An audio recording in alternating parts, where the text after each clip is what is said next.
Hi, so what we're going to be looking at is a Paxal exercise again, so it's going to be part 3. I've done already a part 1 and a part 2. If you watch those videos, it will give you some ideas of how we're expanding. This exercise today, what we're going to look at is trying to make the exercise alive. So putting in different aspects of the drill that can be quite difficult to begin with, but you'll understand why I say alive in a second. If I borrow Damien.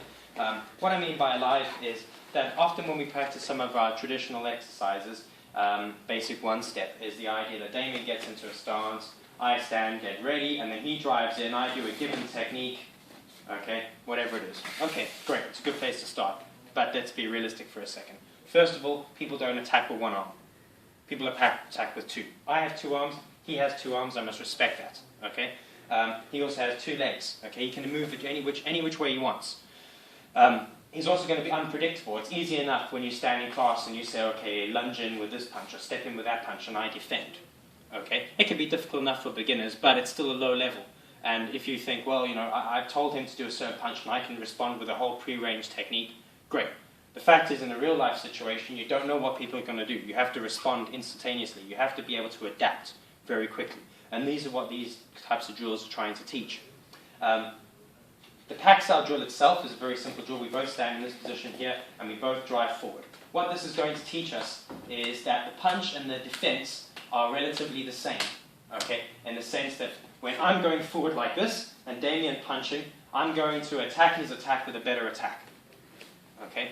It's more the idea. Now, we haven't used angles, we haven't stepped yet, but it's the idea is he moves forward, I move forward and jam him, okay? This brings us to a very important point, which is timings. There's 3 major timings for all movements. A lot of if you do forms and you do Shaolin orientated systems, Northern orientated systems, karate, taekwondo, any of those styles, you'll usually learn the movements in the air by yourself with a hand and foot timing. That's one of them. Meaning that if I do a movement like a punch, you know, I step forward with a block, okay, it's leg and foot together, okay? So if I'm standing here, I can step forward and do leg and hand together. Okay, that's one timing. The second one is foot, then hand. Foot, then hand. Second timing. Third timing is from a close range. Okay, if I try to do hand and foot together, I land up pushing him. Okay, so what will happen is from here, boom, I will go hand, then foot timing. Okay, and this is very important that you must understand that all your movements can be done with those 3 timings depending on distance. The distance you're from someone changes the timing. So, Wing Chun, we often look at conversation range distance, about this distance, defending, okay, yourself. So it's a very important principle that Paxal starts to teach us, which is that you use a hand and foot timing, okay? Just as I attack, just as I defend, the opponent moves you. And we'll use an exercise to illustrate this, that I'm going to punch Damien with my right hand, I'm just going to hit him on the chest, okay? What I'm going to get Damien to do is I'm going to get him to pack, he's going to try to Paxal it, but at the same time move his body, so he's going to try to avoid it and block, okay? So let's have a look. He knows I'm going to hit with this hand, okay? It's going to be unpredictable because he doesn't know when I'm going to do it, okay? But he's got to really try to move and block, okay? Okay, that one was close, okay? So he's getting his arm on me, but I'm hitting. So imagine this was here. I would have clipped him every time, okay? So we're standing in an argument, you know, boom!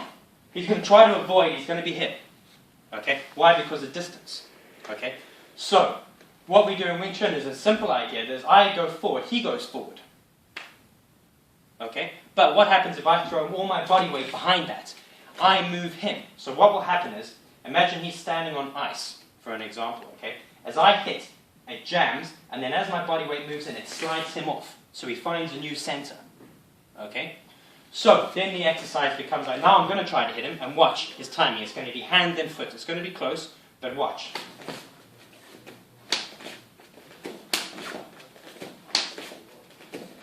Okay? He's just become a hell of a lot faster. Okay? Why? Because his hand is matching my hand, but then he's moving his body, and then it's giving him the angle. Okay? Now, this is an exercise which we're going to build upon. So, when we're doing Paxal drill, okay, the first thing we're going to check is that my focus is forward. So at any point in this exercise, Damien can stop his punch. And my hand flies forward. If I get better at it, at any time he stops the punch, see, hand, then foot. Okay, now we add on. At any point in this exercise, Damien can step into me. Okay, and I don't know when, and I have hand and foot time.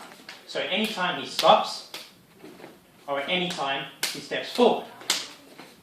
Okay, now we can build upon this and say, I want to get used to chasing as well. Keep my footwork, keep being at changing angles. So now I can say, all right, Damien at any point can stop. So he can stop and I can fly forward. Anytime he can step forward. Okay, anytime he can step backwards and I chase him. I don't know when it's going to happen. I have to go on feeling. So I'm moving. I don't know what Damien's going to do, but I've got to be able to respond. Okay? Okay? And you work this exercise this way. Okay? It makes it a little bit more alive. What we do then in class is then from there we can say move around and whatever. We're standing in position and then Damien throws out 2 punches. Okay? So he drives out 2 strong. That's it. Okay?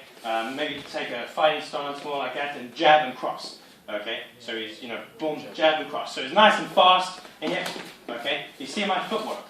Boom, boom. Okay? Slowly as it comes in, boom, small angle. He's going for me, boom. So then he drives in, come on, try to hit me. Okay? Nice and fast as he moves in. Okay? As he's moving in, okay? I'm changing angle very quick. Okay? I'm changing angle from here, here.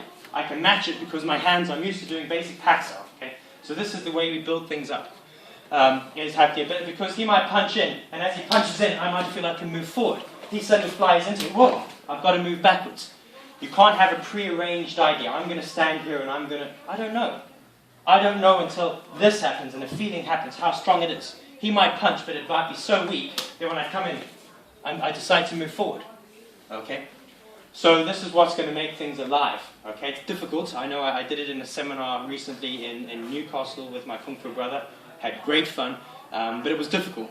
Those of you who are there, you'll see, whoa, you can do all these movements when you know you're going to do it, but be able to just respond with them instantaneously is very difficult.